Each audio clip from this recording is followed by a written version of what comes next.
وہ شادی کی رکاوٹ ہے۔ اگر کسی بچے کی شادی نہیں ہو رہی، رشتہ نہیں مل رہا یا رشتہ آ نہیں رہا، خاص طور پر کسی بچی کی شادی نہیں ہو رہی، رشتہ میں رکاوٹ ہے، رشتہ آ نہیں رہا، رشتہ مل نہیں رہا، یا کوئی اچھا اور نیک گھرانہ نہیں مل رہا، اگر بندہ یہ 41 دن وظیفہ کرے گا تو انشاءاللہ تبارک و تعالی 41 دن میں ہی کوئی نہ کوئی نیک رشتہ اللہ تبارک و تعالی بھیج دے گا۔ اگر جس کا رشتہ کرنا مقصود ہو بچے کا یا بچی کا، خاص طور بچی کے لیے یہ وظیفہ ہے کہ وہ بچی سورۃ طٰہٰ پارہ نمبر 16 کی سورت ہے، وہ روزانہ 1 مرتبہ تلاوت کرے،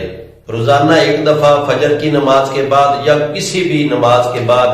وہ کوئی بھی ٹائم رکھ لے، روزانہ سورۃ طٰہٰ پارہ نمبر 16 کی سورت ہے، وہ روزانہ تلاوت کرے۔ انشاءاللہ تبارک و تعالی اس سورت کی تلاوت کے صدقے اللہ تبارک و تعالی اس بچی کا نیک اسباب